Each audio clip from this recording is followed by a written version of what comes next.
Feeling is the secret. ನಾವೇನು manifest ಮಾಡಲಿಕ್ಕೆ imagine ಮಾಡ್ತೀವಿ, ಕಲ್ಪಿಸಿಕೊತೀವಿ, ಅದನ್ನು ಫೀಲ್ ಮಾಡೋದು ಅವಶ್ಯಕನಾ? ನಾವು ಏನೇ ಡಿಸೈರ್ ಇಟ್ಕೊಂಡ್ರು ಅದನ್ನು ಫೀಲ್ ಮಾಡೋದು ತುಂಬ ಅವಶ್ಯಕ ಅಂತ ನೆವಿಲ್ ಗೊಡಾರ್ಡ್ ಅವರು ಹೇಳ್ತಾರೆ. ಯಾಕೆ ಹೀಗೆ ಅನ್ನೋದನ್ನು ಈ ವಿಡಿಯೋದಲ್ಲಿ ನೋಡೋಣ. ನಾವು ಏನನ್ನಾದರೂ ಫೀಲ್ ಮಾಡಿದಾಗಲೇ ನಮಗೆ ಅದರ ಇಮೋಷನ್ ಅರ್ಥ ಆಗ್ತದೆ, ಅನುಭವ ಆಗ್ತದೆ. ಒಂದು ವೇಳೆ ನಮಗೆ ಏನೇ ಫೀಲ್ ಆಗಿಲ್ಲ ಅಂದರೆ, ಏನೂ ಇಮೋಷನ್ ಬಂದಿಲ್ಲ ಅಂದರೆ ಅದು ಮ್ಯಾನಿಫೆಸ್ಟ್ ಆಗಲ್ಲ. ಉದಾಹರಣೆಗೆ ನೀವು ಕೆಲವೊಂದು ವಸ್ತುನ, ವ್ಯಕ್ತಿನ, ಏನನ್ನಾದರೂ ಇದು ನನ್ನ ಫೇವ್ರೇಟ್ ಅಂತ ಹೇಳ್ತೀರಿ. ಅದು ಹಾಡಾಗಿರ್ಬೋದು, ಮೂವಿ ಆಗಿರ್ಬೋದು, ಪುಸ್ತಕ ಆಗಿರ್ಬೋದು, ಬಟ್ಟೆ ಆಗಿರ್ಬೋದು, ವ್ಯಕ್ತಿ ಆಗಿರ್ಬೋದು, ಏನೇ ಆಗಿರ್ಬೋದು.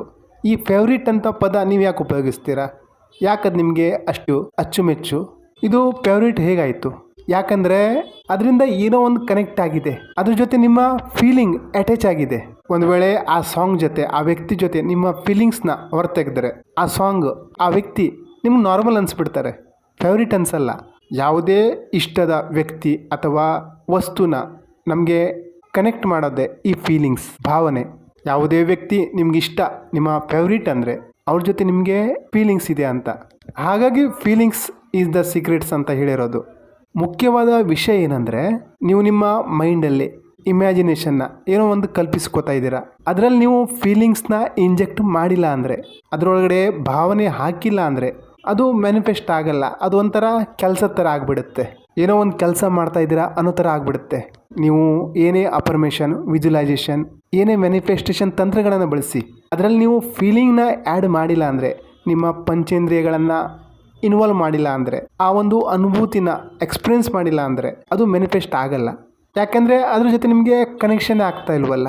Feeling is the connection, feeling is the secret. ನೀವೊಂದು ಇಮ್ಯಾಜಿನೇಷನ್ ಮಾಡಿದಾಗ ನಿಮ್ಮ ಯಾವುದೇ ಡಿಸೈರ್ ಪೂರ್ತಿ ಆಗಿದೆ, ಇದು ನನಗೆ ಸಿಕ್ಕಿದೆ ಅನ್ನೋ ಒಂದು ಫೀಲಿಂಗ್ ಮಾಡಿದಾಗ, ಪಂಚೇಂದ್ರಿಯದಲ್ಲಿ ಅದನ್ನು ಅನುಭವ ಮಾಡಿದಾಗ, ನಿಮ್ಮ ಮಾನಸಿಕ ಚಿತ್ರಣದಲ್ಲಿ ಅದನ್ನು ಸ್ಪಷ್ಟವಾಗಿ ಕಂಡಾಗ ಅದು ಈ 3D ಲೈಫಲ್ಲಿ ಮ್ಯಾನಿಫೆಸ್ಟ್ ಆಗಲೇಬೇಕು. ಹಾಗೇ ಆಗುತ್ತೆ.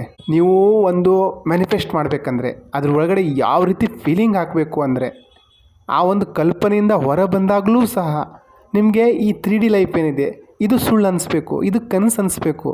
ನೀವೇನು ಕಲ್ಪನೆ ಮಾಡ್ಕೊಂಡಿದ್ರೋ ಅದೇ ನಿಜ ಅಂತ ನಿಮಗೆ ಅನಿಸ್ಬೇಕು, ಬಲವಾಗಿ ಅನಿಸ್ಬೇಕು.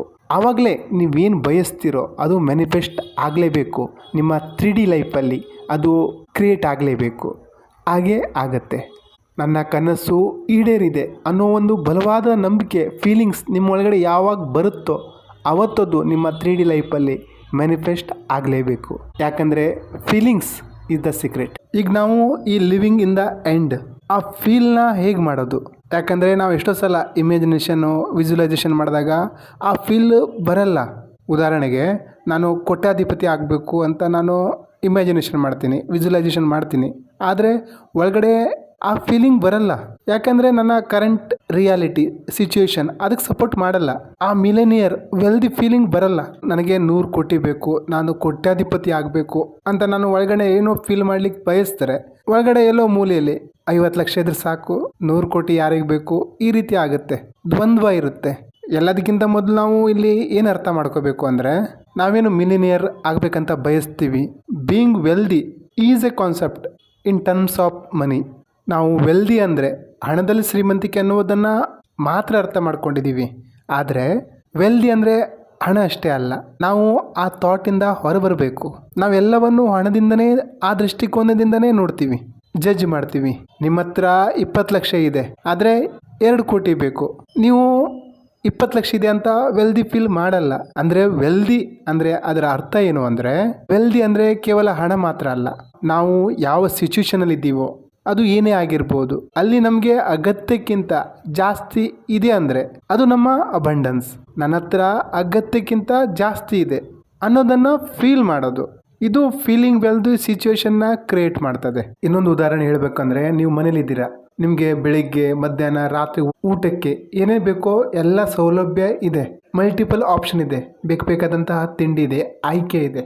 ಇಲ್ಲಿ ನೀವು ಅಬಂಡೆನ್ಸ್ನ ಫೀಲ್ ಮಾಡ್ಬೋದಲ್ವಾ? ನಿಮ್ಮ ಮನೇಲಿ ಬಟ್ಟೆ ಎಷ್ಟಿದೆ ನೋಡಿ, ನಿಮಗೆ ಎಷ್ಟು ಬೇಕೋ ಅದಕ್ಕಿಂತ ಜಾಸ್ತಿ ಬಟ್ಟೆನೂ ನಿಮ್ಮ ಹತ್ರ ಇದೆಯಲ್ವಾ? ಅಲ್ಲಿ ನೀವು ಫೀಲ್ ಆಫ್ ಅಬಂಡೆನ್ಸ್ನ ಫೀಲ್ ಮಾಡ್ಬೋದಲ್ಲ. ಒಂದು ಸಲ ನಿಮ್ಮ ಮನೆಯಲ್ಲಿರೋಂತಹ ಎಲ್ಲ ಬಟ್ಟೆನ ತಂದು ಗುಡ್ಡೆ ಹಾಕಿ ನೋಡಿ, ನಿಮ್ಮ ಹತ್ರ ಎಷ್ಟು ಆಪ್ಷನ್ ಇದೆ. ನೀವು ವೆಲ್ದಿ ಫೀಲ್ ಮಾಡ್ಬೋದಲ್ವಾ? ನಿಮ್ಮ ಮನೆಯ ಫ್ರಿಡ್ಜ್ ಓಪನ್ ಮಾಡಿದ್ರೆ ಅಲ್ಲಿ ಬರೀ ನೀರೇ ಇದೆಯಾ ನಿಮ್ಮ ದಾಹ ನೀಗಿಸ್ಲಿಕ್ಕೆ, ಅಥವಾ ಕೋಲ್ಡ್ ಡ್ರಿಂಕ್ಸು, ಜ್ಯೂಸು, ಬೇರೆ ಏನೇನಿದೆ ಎಷ್ಟೋ ಐಟಮ್ಗಳು ಇದೆ ಅಲ್ವಾ? ಸೊ ಅಲ್ಲಿ ನೀವು ವೆಲ್ದಿನ ಅಬಂಡೆನ್ಸ್ನ ಫೀಲ್ ಮಾಡಬಹುದಲ್ವಾ? ನಿಮಗೆ ರಾತ್ರಿ ನಿದ್ದೆ ಮಾಡಲಿಕ್ಕೆ ಒಂದು ಹಾಸಿಗೆ, ಒಂದು ದಿಂಬು, ಒಂದು ಬೆಡ್ಶೀಟ್ ಸಾಕು 8 ಅವರ್ ನಿದ್ದೆಗೆ. ಆದರೆ ನಿಮ್ಮಲ್ಲಿ ಎಷ್ಟೋ ಬೆಡ್ಶೀಟ್ ಇದೆ, ಎಷ್ಟೋ ದಿಂಬಿದೆ, ಮಲ್ಟಿಪಲ್ ಆಪ್ಷನ್ ಇದೆ. ಅಂದರೆ ನೀವು ಅಲ್ಲಿ ಸಮೃದ್ಧಿನ ವೆಲ್ದಿನ ಫೀಲ್ ಮಾಡಬಹುದಲ್ಲ. ಯಾಕೆ ಹಣನ, ಆ ನಂಬರ್ನ ವೆಲ್ದಿ ಅಂತ ಫೀಲ್ ಮಾಡ್ತೀರಾ? ಅದೇ ದೃಷ್ಟಿಕೋನದಿಂದ ಎಲ್ಲವನ್ನು ಯಾಕೆ ನೋಡ್ತೀರಾ? ಈ ರೀತಿ ಸಣ್ಣ ಸಣ್ಣ ವಿಷಯದಲ್ಲಿ ಮಲ್ಟಿಪಲ್ ಆಪ್ಷನ್ಗಳು ಇದ್ದಾಗ ಅಲ್ಲಿ ನೀವು ಅಬಂಡೆನ್ಸ್ನ ವೆಲ್ದಿನ ಫೀಲ್ ಮಾಡಬಹುದು. ಅಲ್ಲಿ ನೀವು ಹೇಳ್ಬೋದು I am wealthy, I am abundant. ಈ ರೀತಿ ಮಾಡಿದಾಗ ನಿಮ್ಮ ಒಳಗಡೆ ಪರಿವರ್ತನೆ ಆಗ್ಲಿಕ್ಕೆ ಸ್ಟಾರ್ಟ್ ಆಗುತ್ತೆ, ಬದಲಾಗ್ಲಿಕ್ಕೆ ಸ್ಟಾರ್ಟ್ ಆಗ್ತದೆ. ಈ ರೀತಿ ಮಾಡಿದಾಗ ನಿಮ್ಮ ಒಳಗಡೆ ಫೀಲಿಂಗ್ ಬರಲಿಕ್ಕೆ ಸ್ಟಾರ್ಟ್ ಆಗುತ್ತೆ. ಯಾಕಂದರೆ ಇಷ್ಟು ದಿವಸ ನೀವು ಇದೆಲ್ಲವನ್ನು ಗಮನಿಸಿರಲಿಲ್ಲ.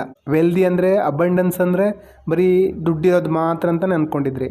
ಆದರೆ ನೀವು ಬೇರೆ ಬೇರೆ ವಿಷಯದಲ್ಲಿ ಆಲ್ರೆಡಿ ವೆಲ್ದಿ ಆಗಿದ್ದೀರಾ, ನೀವು ಆಲ್ರೆಡಿ ಶ್ರೀಮಂತರು ಅನ್ನೋ ಒಂದು ಭಾವ ನಿಮ್ಮ ಒಳಗಡೆ ಹುಟ್ಕೊಂಡಾಗ ನೀವು ಸ್ಯಾಟಿಸ್ಫ್ಯಾಕ್ಷನ್ ಆಗಿರ್ತೀರ, ಖುಷಿಯಾಗಿರ್ತೀರ.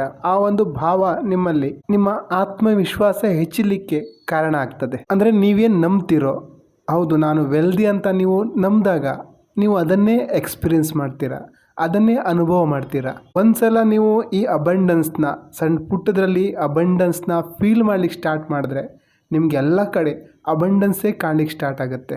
ಅದು ಹಣ ಆಗಿರ್ಬೋದು, ರೆಸ್ಪೆಕ್ಟ್ ಆಗಿರ್ಬೋದು, ಊಟ ತಿಂಡಿ ಆಗಿರ್ಬೋದು, ಏನೇ ಆಗಲಿ ನಿಮಗೆಲ್ಲ ಅಬಂಡೆನ್ಸ್ ಫಾರ್ಮಲ್ಲೇ ಕಾಣ್ಲಿಕ್ಕೆ ಸ್ಟಾರ್ಟ್ ಆಗುತ್ತೆ. ಈ ರೀತಿ ಫೀಲಿಂಗ್ ಮುಖಾಂತರ ನೀವು ನಿಮ್ಮ ರಿಯಾಲಿಟಿನ 3Dನ ಚೇಂಜ್ ಮಾಡಬಹುದು. ಇದು ಒಂದೇ ಸಲ ನಿಮ್ಮ 3Dಲಿ ರಿಫ್ಲೆಕ್ಟ್ ಆಗಲ್ಲ, ಅದು ನಿಮ್ಮ ಡಿಸಿಪ್ಲಿನಿಂದ ಆಗುತ್ತೆ. ಇದು ನಿಮ್ಮ ಪ್ರೆಸೆಂಟ್ ಮೂಮೆಂಟಿಂದ ಆಗುತ್ತೆ. ನಿಮ್ಮ ಹತ್ರ ಏನೇನು ಇದೆಯೋ ಅದ್ರ ಬಗ್ಗೆ ನೀವು ಫೋಕಸ್ ಮಾಡಿದಾಗ ನಿಮ್ಮ ನಿಜ ಪ್ರಾಬ್ಲಮ್ ಏನಿದೆ ಅದು ಜೀರೋ ಆಗ್ತಾ ಬರುತ್ತೆ. ನಿಮ್ಮ ಸಬ್ಕಾನ್ಷಿಯಸ್ ಮೈಂಡಿಗೆ ಅದಕ್ಕೆ ಉತ್ತರ ತಂದು ಕೊಡುತ್ತೆ. ಯಾಕಂದರೆ ನೀವೀಗ ಕೊರತೆ ಮೈಂಡ್ಸೆಟ್ಟಲ್ಲಿಲ್ಲ, ಅಬಂಡೆನ್ಸ್ ಮೈಂಡ್ಸೆಟ್ಟಲ್ಲಿದ್ದೀರಾ. ಇದು ನಿಮಗೆ ಸರಿಯಾಗಿ ಅರ್ಥ ಆಯಿತು ಅಂದರೆ ನಿಮಗೆ ಏನೇ ಮ್ಯಾನಿಫೆಸ್ಟೇಷನ್ ಮಾಡಲಿಕ್ಕೆ ಲೇಟ್ ಆಗಲ್ಲ. ಯಾಕಂದರೆ ಫೀಲಿಂಗ್ಸ್ ಈಸ್ ದ ಸೀಕ್ರೆಟ್. ಈಗ ನಿಮಗೆ ಗೊತ್ತಾಗಿದೆ ಅಂದ್ಕೊಳ್ತೀನಿ ಏನನ್ನಾದರೂ ಯಾವ ರೀತಿ ಫೀಲ್ ಮಾಡೋದು. ಈ ಫೀಲಿಂಗ್ ಕಾನ್ಸೆಪ್ಟ್ ನಿಮಗೆ ಸರಿಯಾಗಿ ಅರ್ಥ ಆಯಿತು ಅಂದರೆ ನಿಮಗೆ ಗೊತ್ತಾಗ್ತದೆ ನೀವೇ ಕ್ರಿಯೇಟರ್ ಅಂತ.